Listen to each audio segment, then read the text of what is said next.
Y agenda, con la conducción de Sandra Josefina, martes 19 a 20 por radioarroba.com.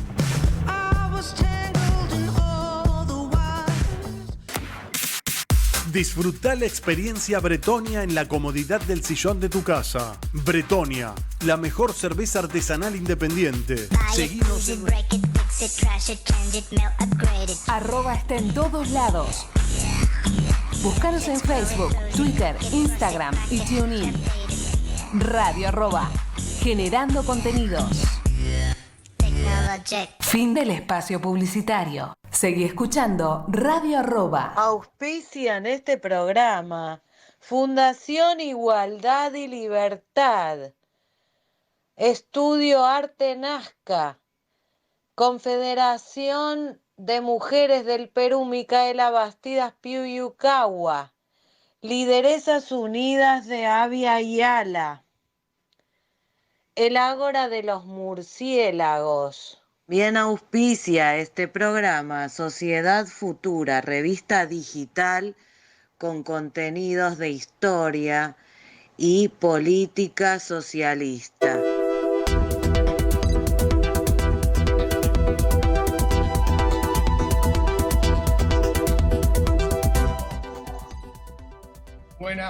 Buenas, ¿qué tal?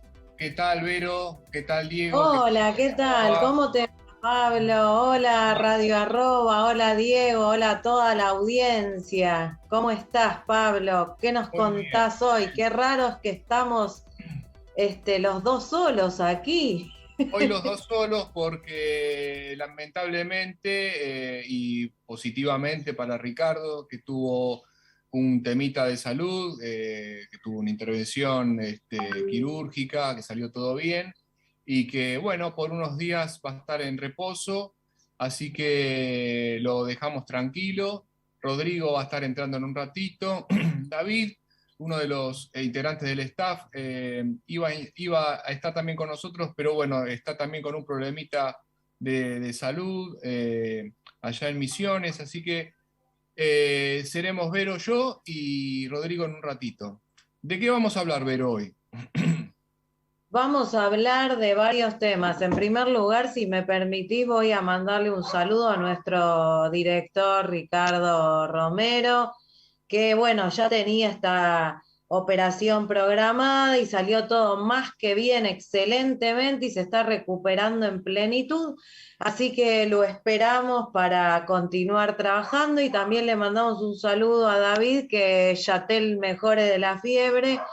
Y vamos a recordar, en primer lugar, tenemos un bloque especial sobre la política internacional, como siempre hacemos, con el advenimiento y la victoria de Gabriel Boric en Chile, representante de la izquierda en el país hermano, con un discurso muy profundo que nos dio.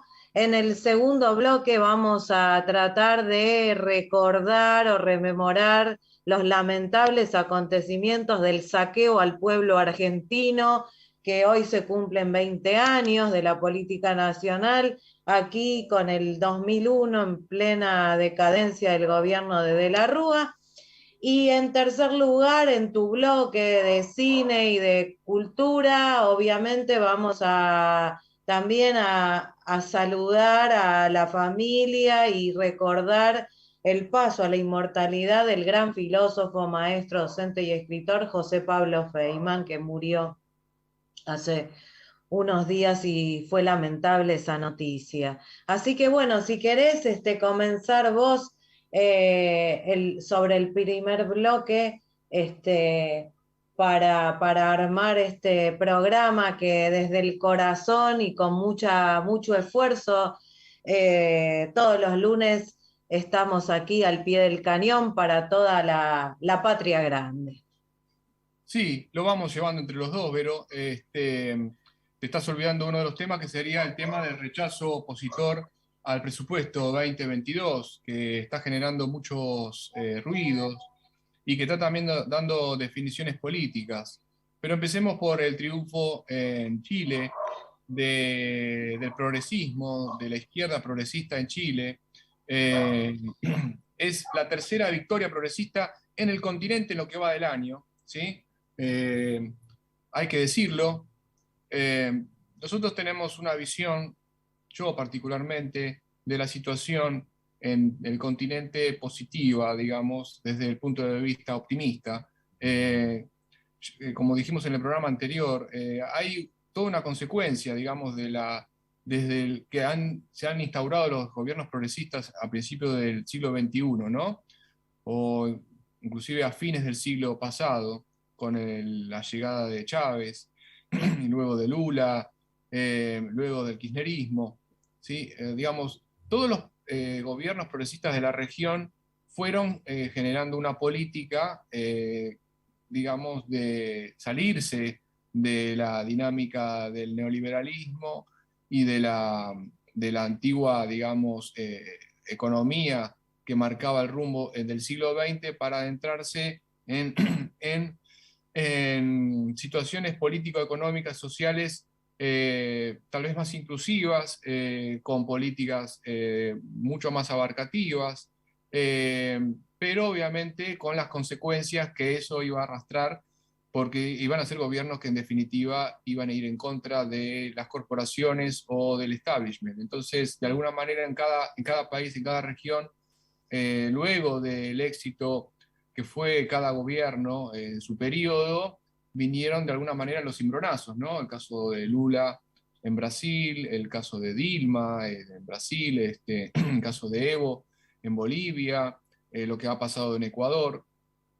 Y lo que ha pasado en Chile no deja de ser lo mismo, digamos, estamos en la misma tónica, ¿no? Luego de un gobierno para algunos un poco centrista, como fue el de Bachelet, pero también dentro de un planteo, digamos, más dialoguista, más inclusivo en algunos aspectos, no al estilo que nos gustaría plenamente, pero claramente muy diferenciado al gobierno neoliberal y de derecha de Piñera, que fue un total fracaso y que de alguna manera lo que ha llevado es a profundizar una crisis tremenda en Chile que terminó con un estallido social hace poco tiempo y donde la población salió a las calles a terminar de alguna manera con una injusticia, de alguna manera que se estaba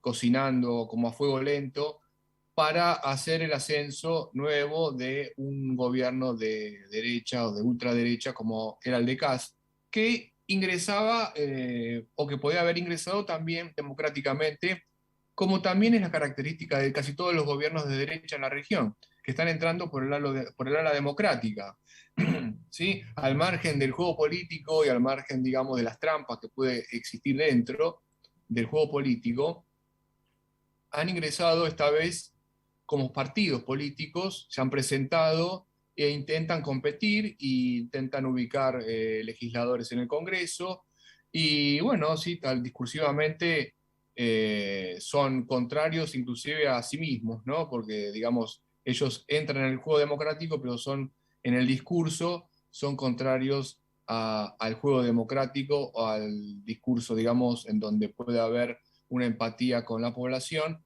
tienen empatía con parte de una población porque ha sacado el 45%, más o menos 44% Kast y el 55% Boric. Boric, que es un presidente muy joven. Ahí entró Ricardo. ¡Ah, Ricardo! Hola, ¿podés ¿Todo bien? hablar, compañero? ¿Qué Muy tal? poquito. Ricardo, ¿estás vivo o sos un holograma? Estoy vivo. Estoy ¿Estás vivo, pero bien? si me río me Bueno, duele. podés ¿Qué escuchar, tal, Richard? Sí, no tenés que ¿cómo hablar. andás? Bien, No, che, bien. vos me ¿Podés a- escuchás. Estamos en vivo. Bueno, pero la verdad que tu presencia nos halaga, nos da fuerza y nos da mucha alegría que estás bien recuperándote. Bueno, acá estamos Así rememorando este que no se triunfo, vea, no estamos se hablando del vea. triunfo. Sí, sí, se ve la herida, se ve la herida. Bueno, no tenés que esforzarte, no tengas miedo que lo íbamos a llevar. Está bien.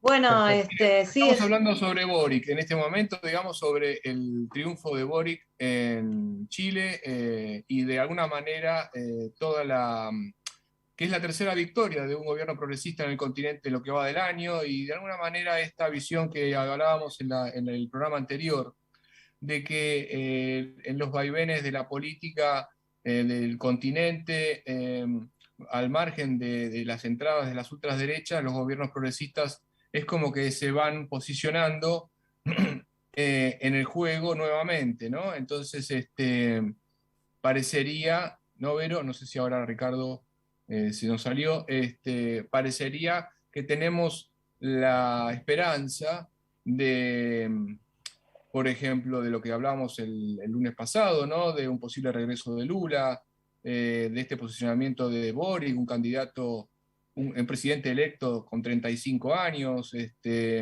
con un discurso nuevo desde el punto de vista de la izquierda. Hay algunas diferencias que estuve ahí sondeando en relación a la vieja izquierda con la nueva izquierda. Hay algunas cuestiones que tienen que ver como de fondo, ¿no? Pero es muy positivo el discurso que dio, inclusive el discurso, la introducción fue también en idioma mapuche, me parece. Entonces, de alguna manera hay una búsqueda de la integración y de la nueva visión de la izquierda con la incorporación de los pueblos originarios y con todo lo que tiene que ver con, en el caso de Chile, una reforma de la Constitución, eh, y que ha llevado al juego político a la derecha también a competir como partido y a entrar en el juego democrático, que es lo que veníamos diciendo también la vez pasada, ¿no?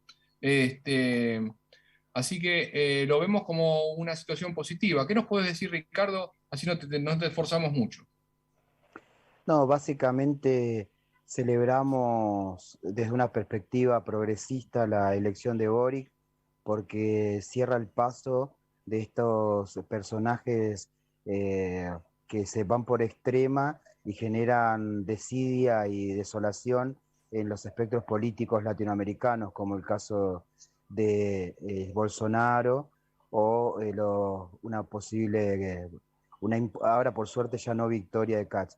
Lo que marca Boris también es un recambio juvenil para América Latina, es un recambio generacional muy fuerte, con 35 años va a ser presidente de la República, pero marca una nueva agenda, una nueva ímpetu que tiene la juventud latinoamericana, con nuevas agendas también, con nuevos marcos de representación, en los cuales ya lo habría habilitado Evo Morales en su momento, pero estas identidades de pueblos originarios, estas nuevas identidades de afrodescendientes, estas identidades populares en América Latina que generalmente a veces el eurocentrismo y de izquierda no visibilizaba, están presentes en una izquierda latinoamericana.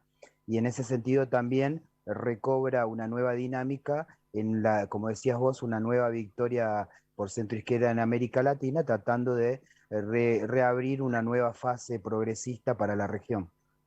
Sí, además, fíjate que regionalmente quedaría configurado el mapa, ¿no? Tanto Chile como Bolivia como Perú, con gobiernos que son de centroizquierda, ¿sí? Progresistas, con sus diferencias, pero regionalmente, inclusive la Argentina, ¿no? Digamos, todo lo que es ese bloque, esperemos un poco lo que va a pasar.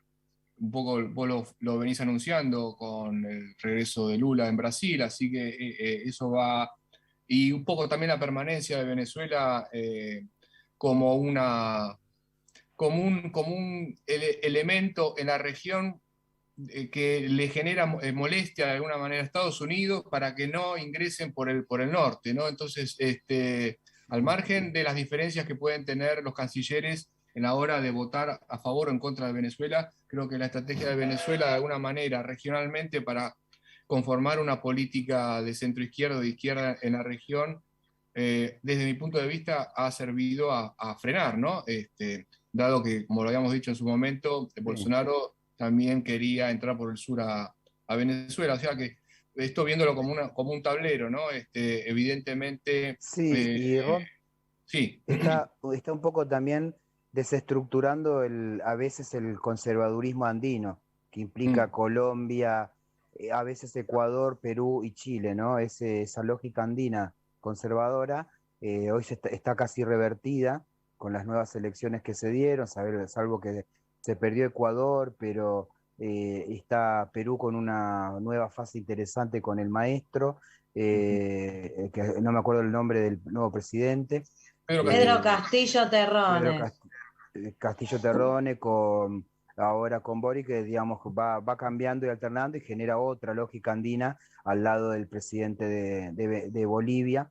Y bueno, así va sumando un esquema más progresista para la región y en el que necesariamente una alianza estratégica regional permite contrabalancear las acciones imperialistas de Estados Unidos. Sí, quiero, si me permiten, compañeros queridos, destacar también dentro del discurso de Boric esa mención especial que hizo a las organizaciones sociales y a las organizaciones de mujeres, el remarcar, resaltar el tema del avance, el progresismo en los derechos humanos para todas, todos y todas de los colectivos, y también hizo una alusión de alguna manera al peronismo. Es como que se siente él apoyado por, de alguna manera, las claves propias de nuestra América, los surgimientos de los movimientos propios de nuestra América. Si bien él es de izquierda, por ahí escuché que le reclamaban hacer un discurso un poco de más de grandes relatos, más al estilo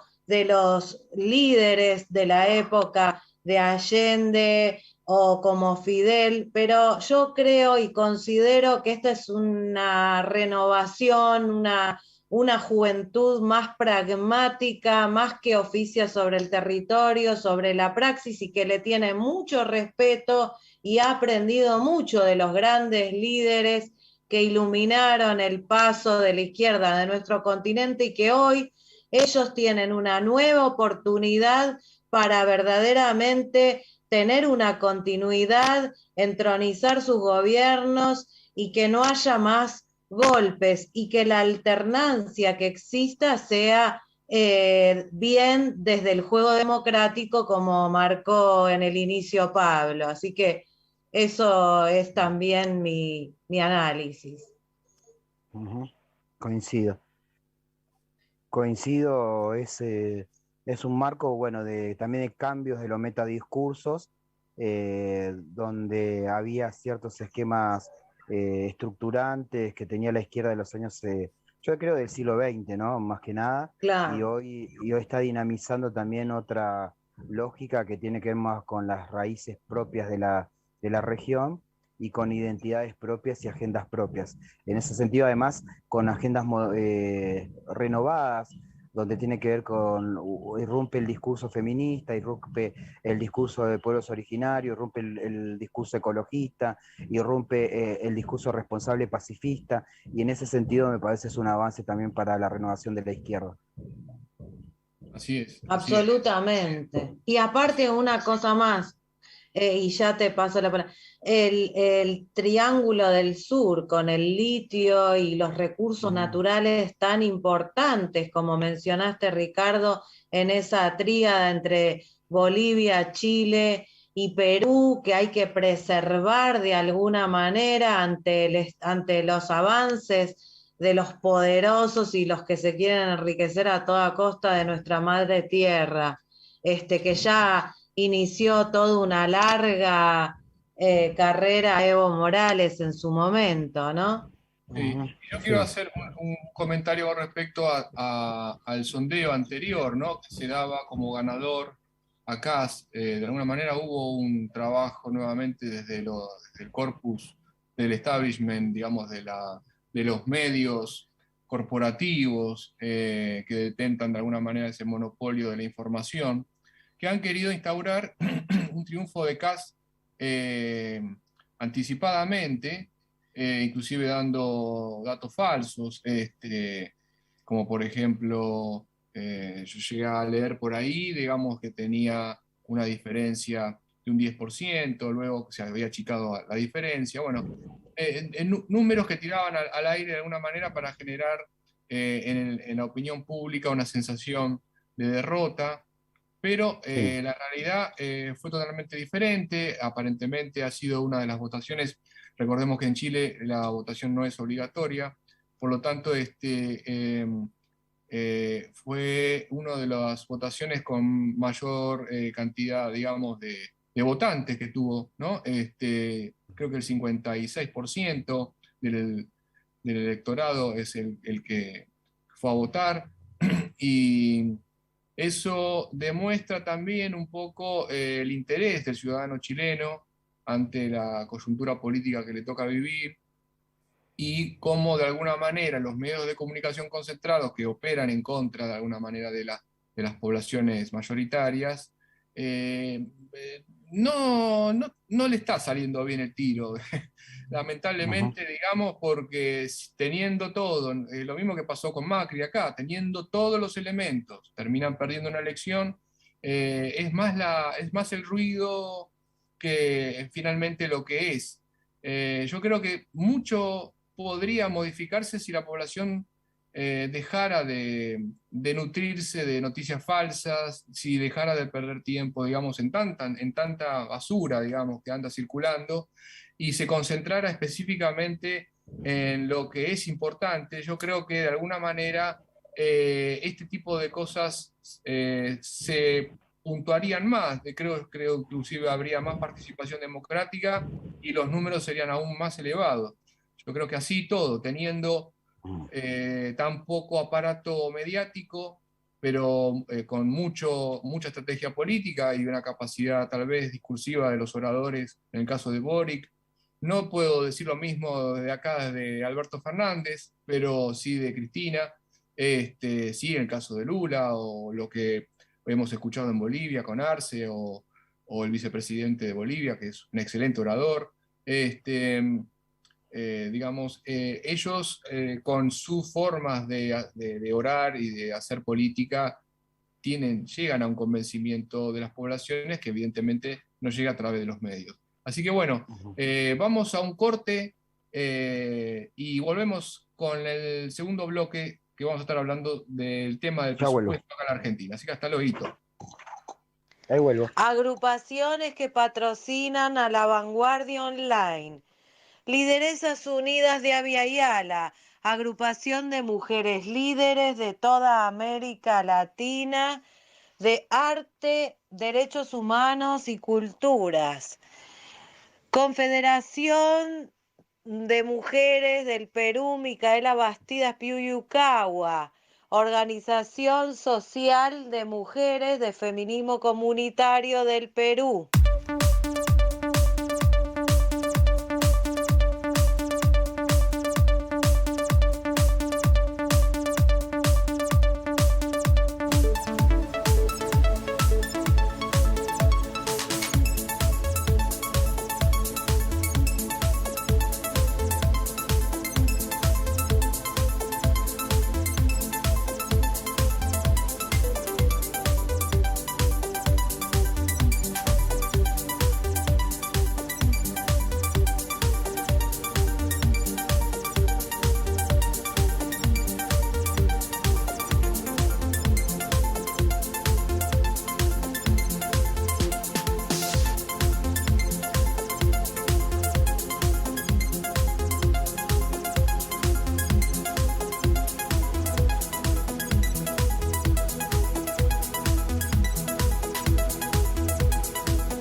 Bueno, estamos volviendo del corte con Big Nick en honor de Pablo Starcluster, de Starcluster, al gran Nick Rose de Duran Duran, ¿no es cierto? Del álbum de Starcluster. Super Dreams, del año Super 18. Dreams, muy Sí, bien. exactamente. Música original. Un pequeño homenaje mínimo, minúsculo, a Nick Rose, el tecladista de Duran Duran, un artista que si no lo conocen, los invito a conocer, escuchando sus álbumes de Duran Duran o inclusive su obra solista. Hace poquito salió un álbum que se llama Astronomía 1, 2, 3 y 4.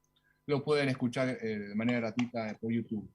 Bueno, volviendo Magnífico. al panorama en la Argentina, el panorama electrónico que hemos vivido en la Argentina, que es el rechazo al presupuesto 2022, 130 y pico en contra, 120 y pico a favor, y a otra cosa, mariposa, digamos, con el uso de las herramientas que le dio la democracia al ingreso, digamos, de más legisladores al Parlamento, y bueno, ellos ya están usándolo, rechazando todo aquello hecho o toda medida que pueda ser hecha por el gobierno, ¿no? Así que No es la esto ha primera generado, vez, sí, no es la primera vez, ya el grupo A, encabezado por Patricia Bullrich, lo había hecho en 2010, o sea, 2009 gana las elecciones intermedias en la oposición, se conforma un bloque mayoritario en la Cámara y le rechazan el presupuesto 2010. Cristina Fernández gobierna con presupuesto 2009. Acá sí, cabe aclarar que hay como una confusión, no es que el gobierno nacional se queda sin presupuesto, en realidad hay un presupuesto aprobado, que es el que claro, está rigiendo, y lo sí, que sí, hace la propuesta es modificatoria para el año que viene. Lo que se claro. rechaza son las modificaciones. Son las En ese modificaciones. sentido, claro, en ese sentido Sí, queda habilitado el presupuesto vigente, en el cual además por mecanismos de enmienda presupuestaria que tienen que ver con o ampliaciones o lo que se dice en reasignación de partidas, perfectamente se pueden readecuar, incluso para actualizaciones técnicas que tienen que ver con índices de inflación. Con lo cual, en realidad es más política por la galería el debate. Hay un debate sustancial de condicionamiento con el Fondo Monetario Internacional, en el cual también estamos recordando 2001, y yo recordaba que el fondo tiene una obsesión con el tema del equilibrio fiscal. Se parece a una caricatura lo que está diciendo Milei en este momento, que rechaza porque tiene déficit un presupuesto como si fuera algo grave. Yo recuerdo que en el año 2001 el Fondo Monetario quería imponer la convertibilidad fiscal. ¿Qué quería decir eso? Que solo se podía gastar si entraba un peso, con lo cual un dólar, con lo cual implicaba más endeudamiento, con lo cual más condicionamiento. Acá el Fondo Monetario quiere imponer todo un mecanismo de forma de gestión en el cual me parece que hay que dar un serio debate mucho más profundo que el que plantea el gobierno respecto al rol y el proceso de negociación con el Fondo Monetario. Coincido plenamente. Hola Rodri, ¿cómo estás? Acá llegó nuestro querido Rodrigo. Perdón por la demora. Muy no, interesante, estaba escuchando atentamente lo que dice Richard y sí, la verdad que el tema del presupuesto es un debate político de importancia, ¿no? Sobre todo, no sé si escucharon, capaz que ya lo dijeron, lo que dijo Larreta, la contestación muy acertada que le dio Massa, ¿no? De que no se entiende si saben o no lo que es un presupuesto, ¿no? Porque ustedes imagínense lo que hubiese pasado si a Macri lo dejaban sin presupuesto.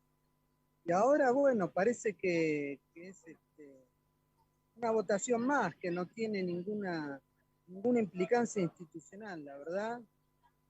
El nivel de cinismo de la oposición a veces es increíble, ¿no? Es muy berreta el debate, ¿no? O sea, lo único que falta es que votan que no hay presupuesto y encima quieren partidas mayores. ¿De dónde va a salir la plata? Es una cosa que no tiene sentido. Pero bueno. así es, lo que dijo Massa, que lo envió lo retuiteó, inclusive dejó para que todos lo lean, ¿sí? A que nos esté escuchando y no le guste nuestro programa, le puedo decir, digamos, que si quieren pueden entrar a los medios mayoritarios y Massa deja para que cualquiera lo lea justamente lo que es la explicación del proyecto, ¿sí?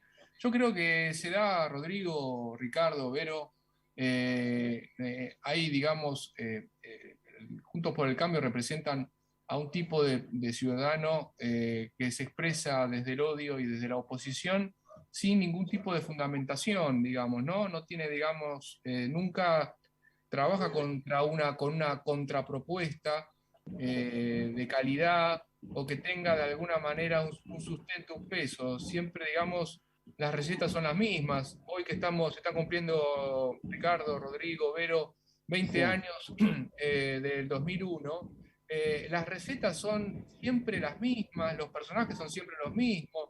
Estas personas que han bloqueado el presupuesto son los mismos caraduras que salieron en helicóptero, Lombardi, Bullrich, digamos, todo ese tipo de un gobierno que fracasó, López Murphy, digamos, un gobierno que fracasó raudamente, económicamente, fue un desastre, terminó en lo que terminó, y hoy están sentados en la legislatura porteña, en la nación, dando consejos de cómo deberían ser las cuestiones económicas, con las mismas fórmulas. O sea, como dijo Rodrigo, el grado de cinismo es tal, pero el grado de estupidez de la gente, de volver a creerle al mismo discurso, al mismo personaje, digamos, o hay un, digamos, colapso de memoria Sí, demasiado sí, fuerte, en o este hay país Sí. pareciera, perdón que te interrumpa, en este país pareciera que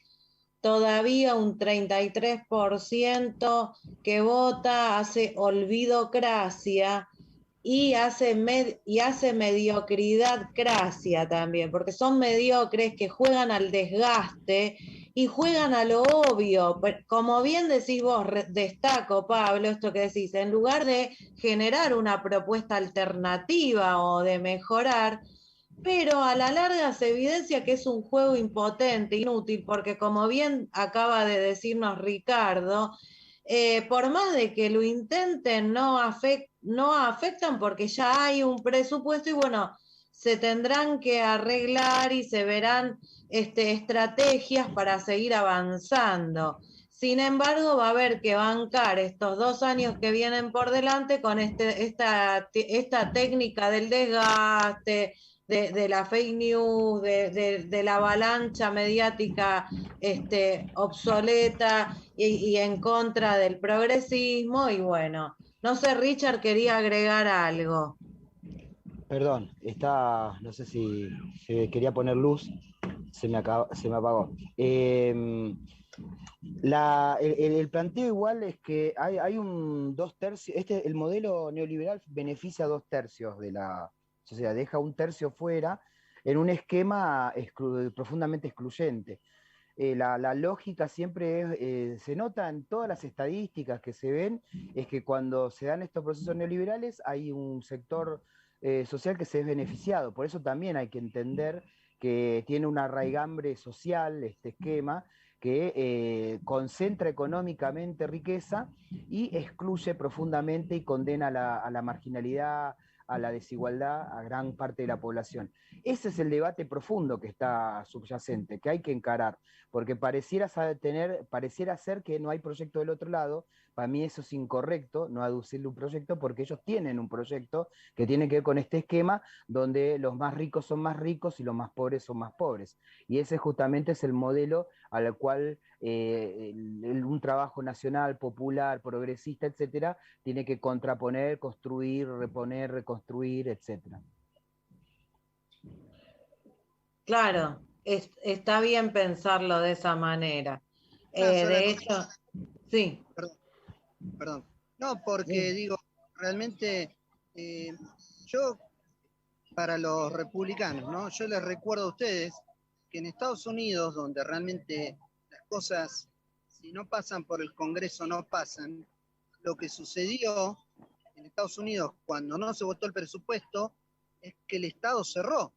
Yo no sé si realmente lo que quieren lograr, en el fondo es eso. Digo, por suerte, nosotros tenemos un mecanismo que si fuésemos como Estados Unidos, hoy en día estaría cerrado el Estado, que es lo que pasó en Estados Unidos 2 veces, ¿no? Por desacuerdos en el Congreso con el tema del presupuesto. Claro, que igual Claro cabe que sí, el cabe presupuesto señalar que digamos, tienen lógica diferente. La construcción del presupuesto en Estados Unidos no es meramente autorizativa. En Argentina es autorizativa. El Parlamento norteamericano tiene la capacidad también de hacer enmiendas y elabora presupuesto, con lo cual, cuando no le dio un presupuesto alternativo, ahí sí es que le impide, le bloquea al gobierno, y bueno, los ultimátumos que dieron los gobiernos oportunamente, es decir, bueno, si no me aprobás un proyecto, paralizo la administración pública. Esto, por suerte, el mecanismo institucional argentino no lo tiene de esa manera y da cierto margen de respiro a una situación de comportamiento caprichoso de la oposición. Sí, y en un contexto donde el Estado es más que nunca necesario, ¿no? Porque seguimos en un contexto de pandemia, con la nueva variante Omicron, digo, realmente no se entiende. El único argumento es que es un presupuesto invotable, y después que no les gustó el discurso de Máximo. Parece una cosa de los nenes cuando dicen iba a votar, pero ahora no.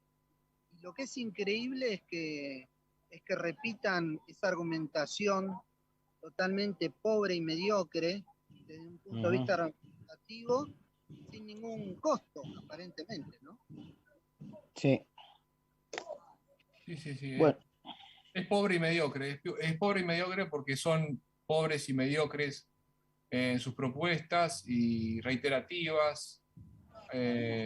No tienen, digamos, ninguna sorpresa. Por eso también, un poco desde nuestro lugar, confiamos que las instituciones democráticas se van a hacer valer, y que el juego político no es que desde nuestro lugar o desde nuestro lado estamos mirando para otro lado, ¿no? Son, digamos, situaciones esperables cuando de alguna manera corporativamente se manejan, los que tienen el poder real son ellos, pero el Estado lo tenemos nosotros. Entonces, de alguna manera, y cuando digo nosotros, los que votamos al gobierno que está en este momento, ¿no? Entonces, o los que apoyamos, ¿eh? Como por ejemplo Ricardo, Rodrigo, que pueden comentar como nota al pie, al margen de esto, de que el Partido Socialista se unió al Frente de Todos. Me sacaste la pregunta. Iba a hacer la misma pregunta. A ver, ¿qué pueden decir, muchachos? Somos los entrevistados. Ay, no sé qué dirá Ricardo, a mí me parece interesante. El partido, ¿no? pero sí. ¿Escuchás, Ricardo? Sí. Más la sustentación del frente, ¿no? Sí. Tanto sirve para eso, es válido. Claro, hay, digamos, una sensación, digamos, de agrupamiento, ¿no? De las fuerzas de centroizquierda, y que creo que está en sintonía con lo que está pasando en la región, porque es lo mismo que pasó en Chile, de alguna manera, de que varias izquierdas se han unido para que pueda finalmente ganar Boric. Me parece que hay un planteo claro de no dejar llegar a los derechos, ¿no, Ricardo? Claro, digamos, el alineamiento es fácil. Donde está jugando Estados Unidos no hay que jugar. Exacto.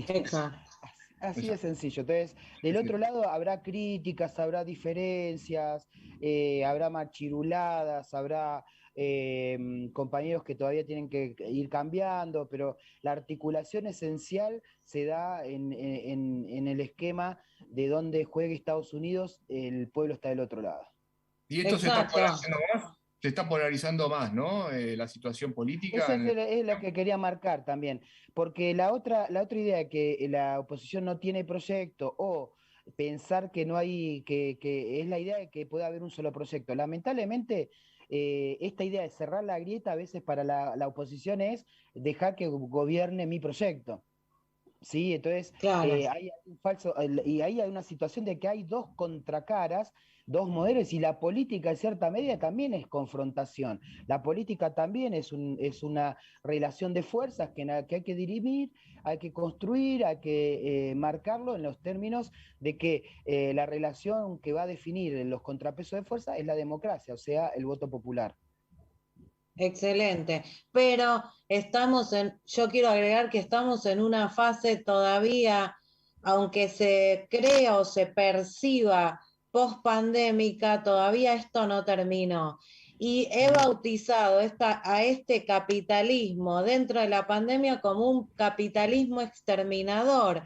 Entonces, bien señaló Rodrigo, justo ahora que todavía no pudimos salir, que se necesita desde la salud pública, del sanitarismo, desde miles de lugares, el tema del presupuesto, esta gente sigue agudizando y profundizando más este modelo que llevan ellos como bandera, excluyente y exterminador, por lo cual hay que abrirle los ojos a la población, a los pueblos y hacer docencia permanentemente para que empiecen a darse cuenta que o votan a favor del pueblo y de los derechos humanos y de la inclusión o están votando un modelo absolutamente exterminador y excluyente.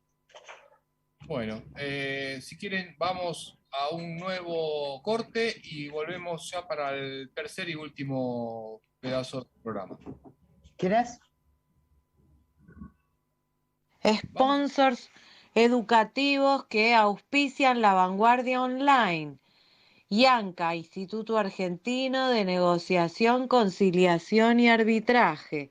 El Ágora de los Murciélagos, biblioteca virtual esotérica donde tenés toda la información oculta a tu alcance. Tarot de Verónica Elizabeth al 1127397407 para consultas online y para cursos virtuales de tarot.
Ahí volvimos, gracias Diego. Estamos ya en el tercer bloque y en la última parte del programa. Estábamos Sí, hablando... estábamos escuchando. Sí, estábamos escuchando Perfecto Amor del álbum Seres en Seres de Starcluster. Rodrigo, Ricardo, Vero, ¿qué pueden decirnos sobre en conmemoración de los 20 años del estallido del 2001, ¿no? Estamos en la misma sintonía con respecto a lo del presupuesto, pero ¿qué pueden decirnos cada uno? ¿Qué Quizás recuerdan? todo recordar esa noche, ¿no? Medio perplejos porque cuando pensábamos que ya habíamos sacado un ministro, ¿no? Porque esto viene una semana anterior, cuando López Murphy intenta instalar como es el arancel en las universidades, tiene que renunciar. No sé si lo recuerdan. Y a la semana Sí. subsiguiente, Cavallo, en vez de repensar, al revés, ya había aplicado el sistema de corralito y se podía sacar $200, que era en ese momento muy poco, por semana, se podía... había varias restricciones, bueno, congelaron los plazos fijos, etcétera, y en vez de esa noche sacar al ministro de Economía, de la Rúa decreta el estado de sitio. Y eso es como que sacó a la población, al revés, salimos, no puede ser tan miserable, tan...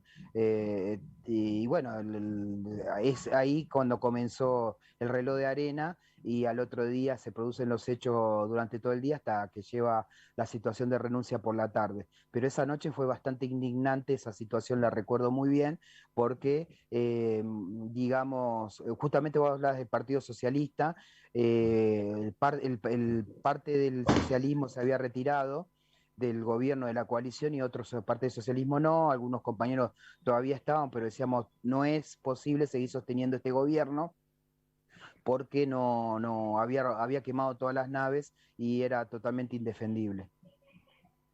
Rodrigo. Yo lo que veo es cómo marcó, ¿no? la presencia, el estallido.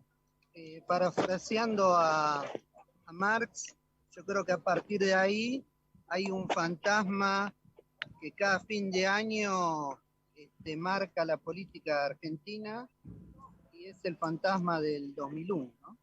En todos los gobiernos, desde ese 19 y 20 hasta la actualidad. Es un fantasma, un recuerdo que ha quedado muy presente, ¿no? Para las casi 40 víctimas que se han producido y que la sucesión de acontecimientos que parece que fue hace quizás mucho más que 20 años,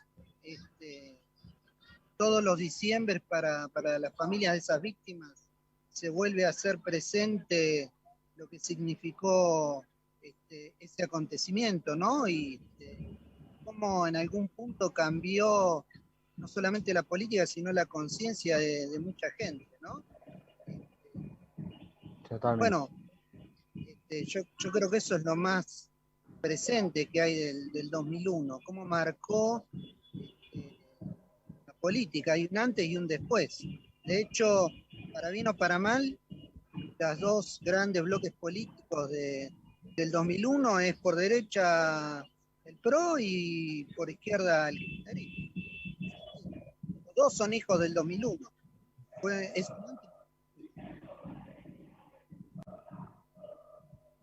Sí, para mí simboliza mucho dolor porque fue llevar al extremo de las condiciones, la vulnerabilidad, el hambre y las ilusiones de muchos sectores que no salieron a cacerolear porque les tocaron el dólar. Yo veía, porque lamentablemente me toca vivir en un barrio más de clase media, acá en Villa Pueyrredón, veía que gente que había izado, levantado las banderas del menemato, salía a cacerolear, que había votado a De la Rúa, salía a cacerolear de alguna manera y se reía. Y quiero nombrar ese sarcasmo y ese desparpajo de esa gente que hoy como dice Rodrigo, está representada en el PRO.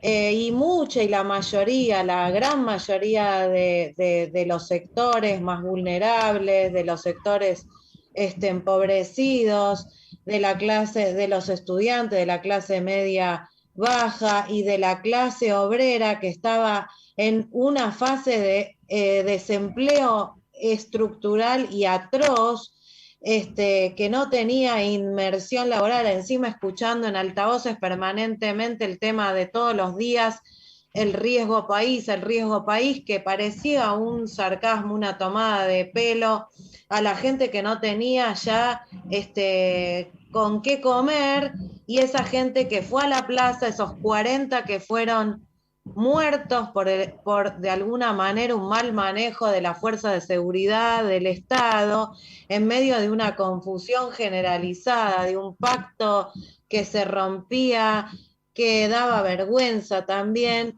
y que hoy por hoy creo que muchos de esos fantasmas todavía no han encontrado solución. Si bien debo decir que el compañero Néstor Carlos Kirchner vino a tratar de resolver muchos de esos problemas, pero que lamentablemente hubo retrocesos con estas políticas, apelando a la FMI eternamente y ahora a 100 años, y creo que la sociedad argentina debe tener memoria, verdad y justicia, y no debe olvidar y debe hacerse cargo de una vez por todas de estos problemas, la clase política, de estructuras como es el desempleo que aún pervive y todos los temas de la pobreza que no han tenido solución hasta hoy.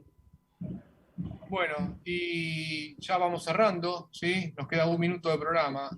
Antes de que terminemos, queremos enviar nuestro recordatorio por el fallecimiento de José Pablo Feynman. No sé si ustedes están de acuerdo. Sí, por supuesto. Yo creo que hace poquito se fue Horacio González, ahora se fue José Pablo Feynman. Así Argumedo, nos están dejando toda una generación. Se está yendo toda una generación. De los 70. Intelectuales de 70 muy importante. Muy, muy importante. Dijo Feynman, José Pablo, hace unos días, insisto, dijo: te quise mucho, Horacio, espérame, no me voy a demorar. Estas fueron las palabras de José Pablo Feynman, que se despidió, que tenía una enfermedad que ya no lo aguantaba más. Y Juan Sosturian, desde la Biblioteca Nacional, en donde lo han velado y donde le han hecho los respetos, en un gran homenaje, lo recuerda y lo recordaremos, para mí, como una persona que acercó inclusive la filosofía al pueblo más común, digamos, al pueblo que no conocía ni de Marx, ni de Foucault, ni de Sartre. Tuvo la capacidad de bajar a la tierra temas complejos. Así que desde acá va nuestro homenaje. Y nos estamos viendo el próximo lunes con La Vanguardia Online en Radio Arroba, y que tengan una buena semana. Chao, muchachos. Un abrazo a todos. Hasta luego.